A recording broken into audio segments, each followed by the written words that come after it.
আজ রাজা রামমোহন রায়ের 255তম জন্মবার্ষিকী। রামমোহন লাইব্রেরি অ্যান্ড ফ্রি রিডিংয়ের পক্ষ থেকে যে অনুষ্ঠানের আয়োজন করা হয়েছে এই ব্যাপারে একটু বিস্তারিত যদি আমাদের প্রত্যেকবারের মতো এবারও করা হয়েছে দুদিনের অনুষ্ঠান, 21শে মে এবং 22শে মে। আমরা সাধারণভাবে 21শে মে উদযাপন করি বিভিন্ন বিদ্যালয়ের ছাত্রছাত্রীদের নিয়ে। সেই মতো এবছরও আমরা আয়োজন করেছিলাম কুইজ প্রতিযোগিতা এবং গানের প্রতিযোগিতা। বিভিন্ন বিদ্যালয়ের ছাত্রছাত্রীরা এখানে এসেছিলেন, গানের স্কুলের ছাত্রছাত্রীরা এসেছিলেন সঙ্গীত প্রতিযোগিতায় অংশগ্রহণ করতে। অত্যন্ত উৎসাহের সঙ্গে গতকাল আমরা এই প্রতিযোগিতা শেষ করেছি এবং পুরস্কার পেয়েছি। আমাদের আজকের অনুষ্ঠান মূলত শুরু হয়েছে বলতে পারেন সকাল 9টার সময়।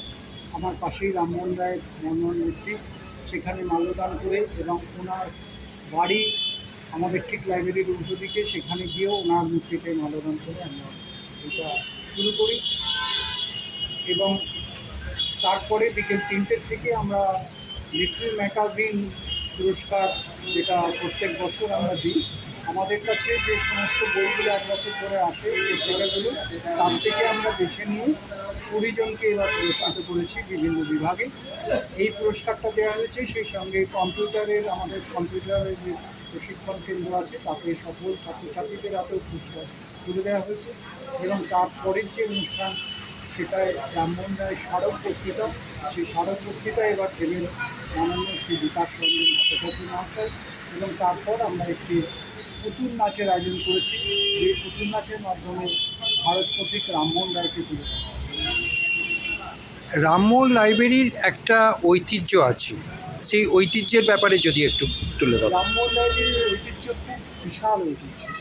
বিশেষ করে এই লাইব্রেরি যখন প্রতিষ্ঠিত হয়, এই লাইব্রেরির সঙ্গে যারা যুক্ত ছিলেন, তদানীন্তন যত মহাপুরুষরা ছিলেন, তারা প্রত্যেকেই এই লাইব্রেরির সঙ্গে যুক্ত ছিলেন।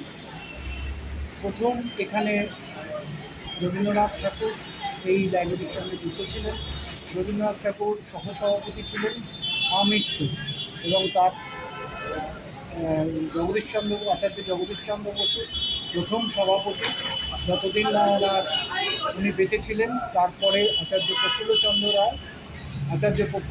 রায় এখানে সভাপতি ছিলেন। এবং তখনকার যিনি সুভাষচন্দ্র বসু, ভগিনী নিবেদিতা, D.L. রায় প্রত্যেকেই এই লাইব্রেরির সঙ্গে যুক্ত ছিলেন। এবং রবীন্দ্রনাথ ঠাকুর বিশেষত এই আমাদের যে সভাগৃহ, এই সভাগৃহে এই মঞ্চেই 22টা অনুষ্ঠান উনি করেছেন নিজে। সুতরাং অত্যন্ত ঐতিহ্যবাহী এই অনুষ্ঠান, আমরা চেষ্টা করছি চালিয়ে। এবং আমরা জানি যে রবীন্দ্রনাথ ঠাকুর নোবেল পুরস্কার পাওয়ার পর ওনাকে সম্বোধিত করা হয়, এই ব্যাপারে যদি এটা ঠিক জানেন, 1913 সালে রবীন্দ্রনাথ যখন নোবেল পুরস্কার পান, তারপরে 1914 সালের 1 ফেব্রুয়ারি ওনাকে এই সভাগৃহে সংবর্ধিত করা হয়। এবং সম্ভবত কলকাতা শহরের প্রথম এবং একমাত্র যেখানে উনি আসতে রাজি হয়েছিলেন, কথোপকথন করবেন বলেন। এবং সেটা 1914 সালের 1 ফেব্রুয়ারি, এই দিনটি আজও আমরা পালন করি।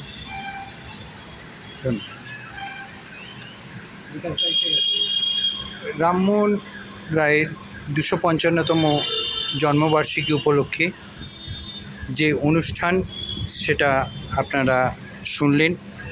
বললেন রামমোহন লাইব্রেরির বর্তমান সম্পাদক সঞ্জিত মিত্র, এবং আপনাদেরকে তুলে ধরায় রামমোহন লাইব্রেরির অনুষ্ঠানে বিশ্বকবি রবীন্দ্রনাথ ঠাকুর উপস্থিত ছিলেন। নোবেল প্রাপ্তির পর